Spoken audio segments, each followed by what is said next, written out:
Hélène Buzetti, Chantal Hébert, Alec Castonguay, bonsoir. Bonsoir. Bonsoir. Grosse journée politique, grosse journée. On va vous faire entendre, mesdames et messieurs, d'abord M. Trudeau qui, sur le logement et le prix à l'épicerie, a tiré des munitions aujourd'hui. Et M. Poilievre qui va réagir tout de suite après, puis on se parle.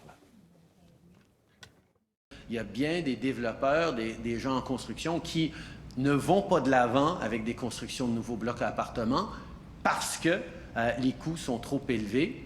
Et d'enlever la TPS et de souligner qu'il y a déjà 3 provinces qui ont dit qu'ils vont faire pareil avec leur parti, on va voir la création d'énormément de nouveaux appartements dans les années à venir.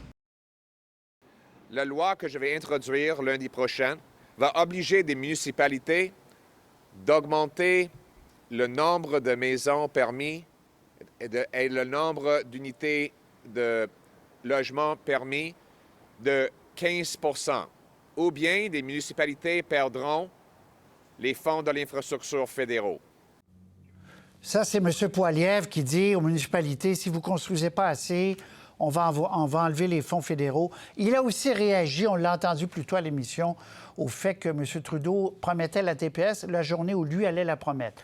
Tour de table, Hélène Buzetti, on vient de passer à une autre vitesse, là.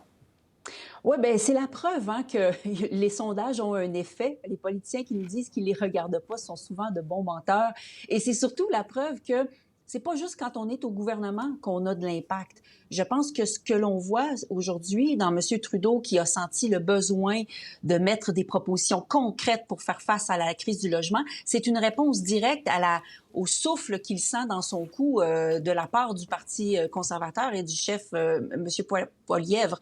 Je suis pas certaine que M. Trudeau aurait comme ça relancé toutes sortes de mesures, certaines qui sont pas encore tout à fait bien ficelées. Vous parliez d'épicerie, on sait pas trop qu'est-ce que ça va donner et quels sont les outils réels que peut dégainer Ottawa. Mais voilà, ils veulent donner l'impression qu'ils agissent. Et puis bon, ben M. Poilievre, lui, ben il est fidèle à lui-même là, avec des phrases un peu attrape l'œil là quand il dit on va bâtir des logements, pas de la bureaucratie. Bon, c'est du discours traditionnel conservateur.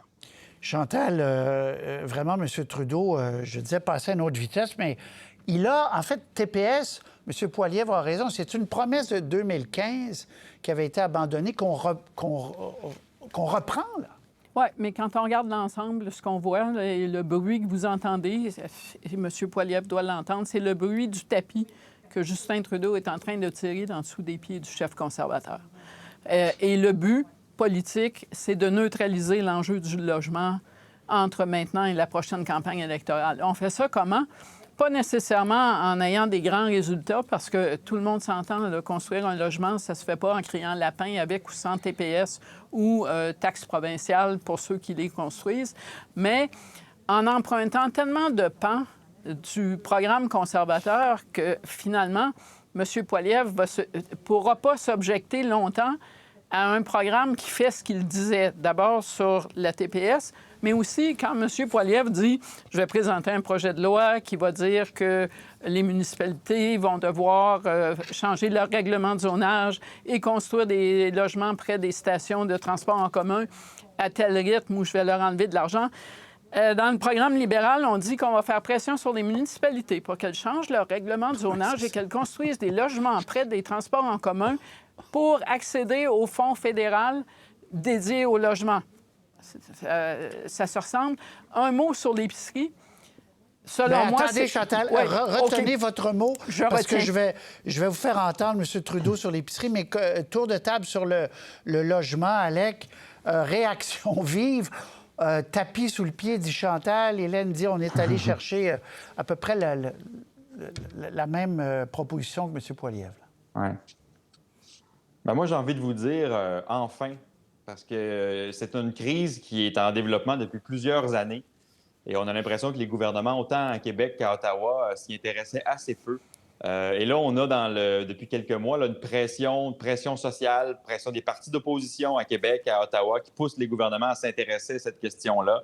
Est-ce que la TPS en elle-même, 5 % de rabais, va changer quelque chose? Probablement peu. Si les provinces ajoutent leurs taxes provinciales, on tombe à 12, 13, 14, 15 Ça commence à soudainement, jaser, comme on dit. Soudainement, ça commence à être un peu plus intéressant. Est-ce que les municipalités qui aiment bien pelleter dans la cour du gouvernement provincial ou fédéral leurs problèmes de temps en temps vont pouvoir, elles aussi, se dire, bon, peut-être qu'on peut en faire davantage. Il y a peut-être des choses qu'on peut... Il était temps qu'il y ait une pression. Il était temps qu'on en parle. Est-ce que c'est parce que Poilievre est en avance dans les sondages? Est-ce que c'est parce qu'à Québec, on est en train de se rendre compte qu'on avait un projet de loi mal ficelé qu'il faut revoir? Ça n'a pas d'importance. L'importance, là, c'est qu'on en parle, qu'on soit en train de mettre en place des mesures parce qu'on a des années de rattrapage à faire. Hélène et Chantal ont raison, ça ne va pas se régler d'ici les prochaines élections. Mais il faut qu'il y ait quelque chose qui commence d'ici les prochaines élections. Moi, je trouve que pour les citoyens, là, l'accès au logement, l'abordabilité des logements, on va parler d'itinérance tantôt, il était temps que ces sujets-là soient abordés dans le grand public et que les partis politiques commencent à mettre des mesures en place. Vous dites qu'il y a du bon dans une course, parce qu'il y a une course et il y a du bon quand celui qui traîne décide de changer de vitesse et qui est au gouvernement. OK. Épicerie, Chantal, vous parliez de l'épicerie, on va vous faire entendre M. Trudeau. Le NPD n'avait pas invité en commission parlementaire les patrons des grandes chaînes exactement pour les mêmes raisons l'an dernier. On écoute M. Trudeau, puis je vous entends après. Le taux d'inflation a diminué, mais la facture est encore trop élevée pour la nourriture. Mais pendant ce temps-là, les grandes chaînes d'épicerie font des profits records. Ces profits-là ne devraient pas se faire sur le dos des gens qui en arrachent pour nourrir leur famille. Alors, Chantal, première cette fois-ci, tour de table. Je suis arrivée un peu en retard pour écouter le point de presse et j'entendais d'abord le son de Justin Trudeau. Puis, si ça n'avait pas été de l'accent, j'aurais cru que j'écoutais un point de presse de Jagmeet Singh il y a 6 mois. Presque mot pour mot. On comprend dans le ton de ce qui s'est dit au cours de ce point de presse-là que M. Trudeau n'a pas l'intention juste d'inviter tout le monde à venir prendre un café avec lui en leur disant « Soyez gentils et gelez vos prix ». Il a même lui-même évoqué des mesures où on impose des gels de prix sur certains aliments. C'est clair qu'il est prêt à sortir les gros canons. Et selon moi, ce faisant, il fait une fleur quelque part au NPD et il donne une raison à Jagmeet Singh, par exemple, qui a un congrès, un vote sur son leadership dans quelques semaines, au mois d'octobre, de dire, regardez, je demeure partant pour ce pacte et j'obtiens des résultats. Et ça, c'est un résultat dont le NPD peut clairement se réclamer. Alec, Chantal a raison. M. Singh a dit à peu près la même phrase quand les grands sont allés à Ottawa l'an dernier. Oui. Mais témoigner devant un comité parlementaire, ça n'engage pas à grand-chose. Être obligé de rencontrer le premier ministre du Canada qui met de la pression pour que les prix soient gelés, ça prend idéalement quelque chose à annoncer lorsque la rencontre se termine. Je pense qu'on franchit un autre pas, là. Est-ce que les épiciers sont les seuls responsables de l'inflation? Pas du tout. En fait, les transformateurs, les distributeurs ont beaucoup pigé tout au long de la chaîne là, dans cette inflation-là pour aller se servir. Et les épiciers n'ont pas beaucoup d'emprise là, sur les Nestlé de ce monde et autres chips, Lay's, etc. Mais ils peuvent quand même dire, bien écoutez, moi, je suis pressurisé par le gouvernement canadien, je dois faire quelque chose, vous allez faire votre part avec nous. Donc, il y a là aussi quelque chose qui est en marche. Est-ce que ça va donner des résultats concrets? Ça, j'ai hâte de voir. Mais ne serait-ce que geler les prix pour certains produits de base. Ça s'est fait en France, hein? Les Français, Carrefour et les grandes chaînes se sont entendus pendant une bonne période, là, pas 3 mois comme ici, là, une bonne période l'année dernière pour geler un panier d'épicerie type, là, pas les trucs de luxe, là, pas les choses qu'on peut se passer, mais les choses de base. Oui, pas les homards. Ça se fait. Okay. Non, c'est ça. Est-ce qu'on va être capable d'y arriver? Je ne le sais pas, mais c'est le début là, de quelque chose aussi. Et d'ailleurs, François-Philippe Champagne, qui est responsable de ce nouveau dossier-là, qui a émergé, je ne sais pas quand, Hélène a dit Carrefour, on regarde ce qui a été fait là-bas. Donc, il y aura, comme dit Alec, il faut qu'il y ait des résultats au bout de la rencontre, sinon, il va vanter fort chez vous à Ottawa, là.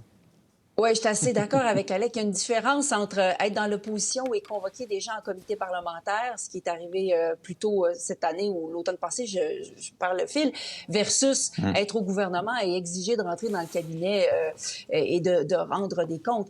Les épiciers vont probablement nous dire la même chose que la dernière fois en comité, à savoir que leur marge bénéficiaire n'a pas augmenté. Elle tourne, disent-ils, autour de 3 % et la raison pour laquelle les profits totaux, eux, augmentent, c'est parce que les prix sont plus élevés et donc un 3 % sur 10 $, ben c'est plus que 3 % sur 5 $.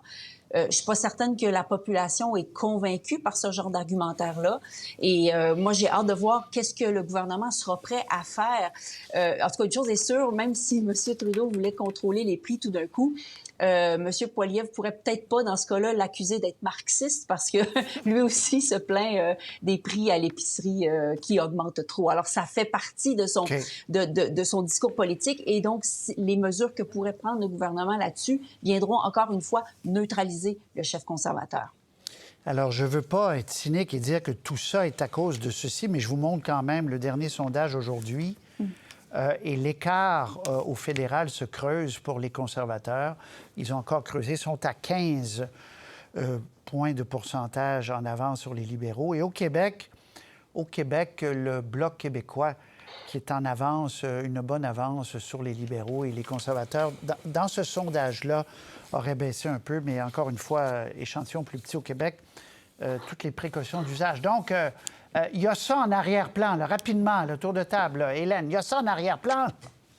Ben oui, ça justifie tout. Ça justifie le fait que M. Trudeau redirige son discours. Ça fait en sorte aussi, par exemple, aujourd'hui, il a annoncé qu'il allait donner une année de plus là, aux petites entreprises là, qui avaient eu un prêt pendant la pandémie et que, bon, si elles le remboursaient d'ici la fin de cette année, là, il y avait une portion du prêt qui serait pardonnée. Or, le NPD poussait beaucoup pour qu'on prolonge le délai. Eh bien, voilà, on vient de le faire aujourd'hui. C'est passé un petit peu inaperçu, mais ça, c'est un bonbon directement donné au NPD. NPD qui le maintient au pouvoir. Okay. Voilà.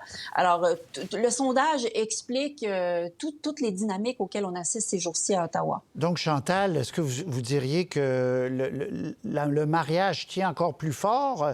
Il s'est acheté du temps encore, M. Trudeau? Oui, il y a deux messages dans les annonces d'aujourd'hui. Le premier message, c'est on veut faire durer le Parlement. Et pour faire durer le Parlement, on veut faire plaisir au NPD pour qu'il y trouve son compte. Et donc, des mesures qui vont totalement dans ce sens-là. Dans le sondage que vous avez montré, il n'y avait pas une montée du NPD qui rendrait le parti susceptible de vouloir s'en aller en campagne électorale de toute façon. Mais l'autre message, c'est un peu...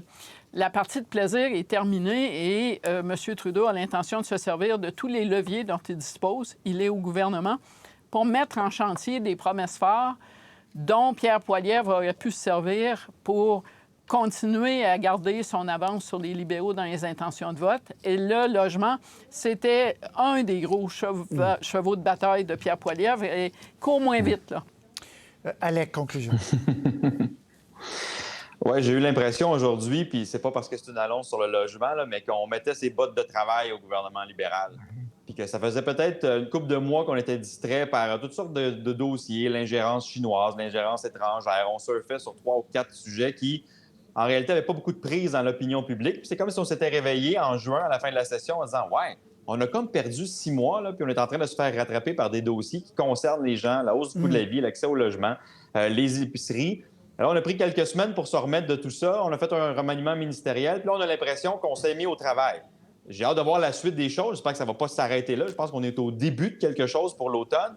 Mais au moins, on a l'impression que le gouvernement, pour prendre une expression populaire, là, dort un peu moins sur la switch que de les 6 derniers mois. Puis ça, bien, pour les troupes libérales qui commençaient à grenouiller un peu, parler de leur chef, parler du message, ça a dû être un peu plus rassurant aujourd'hui. Oui, ça a dû se parler entre 4 yeux aussi dans ce caucus-là. Hein. On a dit...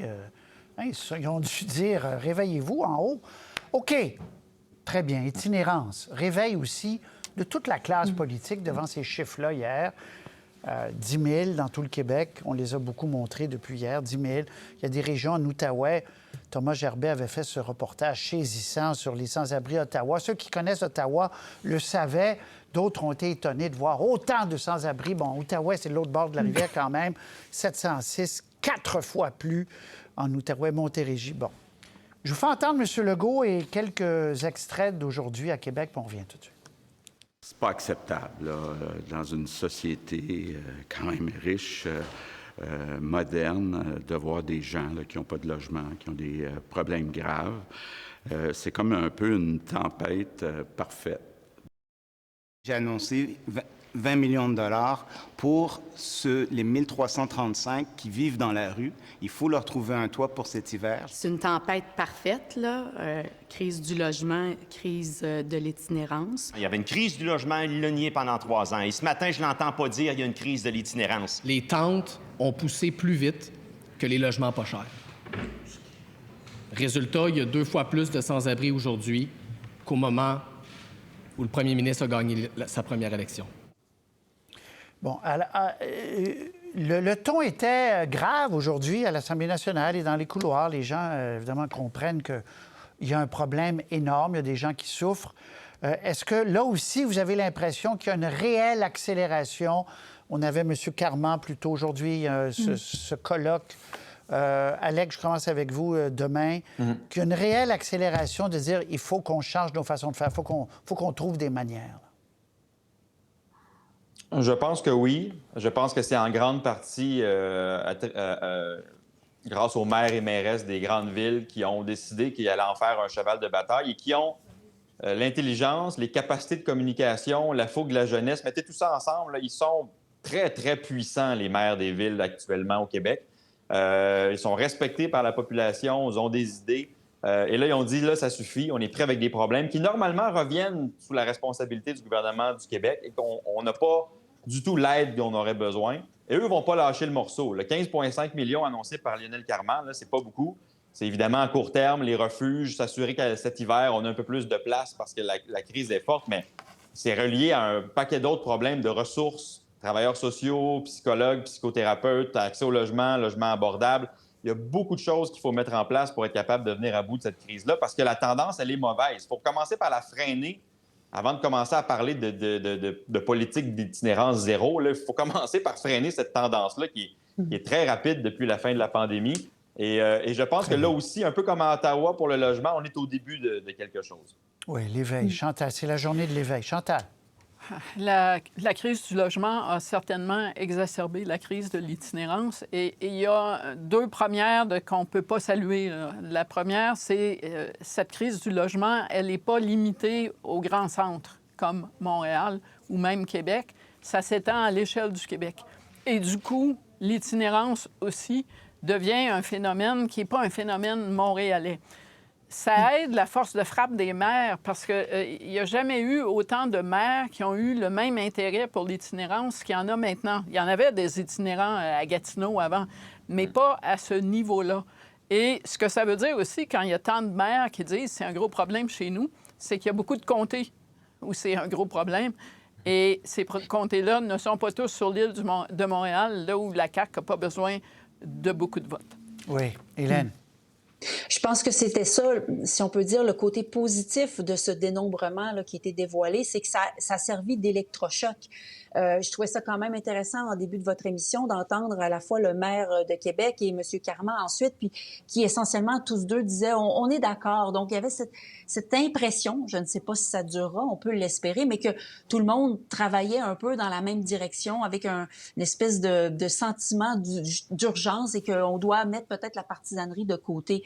Mais Chantal a raison, il y a cette régionalisation qui est extrêmement inquiétante et qui fait en sorte qu'on doit éparpiller maintenant les ressources. C'est ça. Vous parlez de Gatineau, la ville où la croissance a été la plus grande. Et ici, en Outaouais, on nous dit, les intervenants nous disent, ce n'est que le début. Parce qu'il y a cette crise de l'itinérance à Ottawa, dont vous avez beaucoup parlé à Radio-Canada il y a quelque temps, et qui explique que ça augmente à ce point de notre côté de la rivière parce qu'il y a un débordement. Et on nous dit que ça va continuer, ça. Et donc, la croissance à Gatineau, elle va continuer malheureusement. Alors, au moins, il y a cette prise de conscience. Mais si je peux boucler la boucle avec les logements, on parlait tout à l'heure du fonds d'accélération d'Ottawa. Eh bien, Québec, lui, il est encore en négociation avec Ottawa et donc il se prive pour l'instant de à peu près, là, ça part, là, c'est à peu près 900 millions de dollars. Il l'aura probablement, mais en ce moment, il n'y a rien qui avance parce qu'on est encore dans cette discussion de juridiction entre les différents paliers de gouvernement. Et le maire Marchand nous l'a souligné. Il dit, moi, je veux bien accélérer, mais c'est parce qu'il y a 2 paliers qui discutent en haut de moi, Chantal et Alec. Là. Chantal. Moi, je vais simplement ajouter, pour laisser de la place à Alec dans la discussion, j'ai hâte de voir si M. Legault va imiter M. Ford en Ontario sur le logement, parce que le logement fait partie de la solution aussi, de l'itinérance, et dire, moi, je vais enlever la TVQ. Là où on enlève la TPS, la question va se poser, si elle n'est pas encore posée, dès demain matin. Oui, elle a été posée. Alec, effectivement, ça, c'est important. On peut finir là-dessus. Parce que si Québec emboîte le pas comme l'Ontario, ce qu'on disait tout à l'heure, là, ça devient plus intéressant.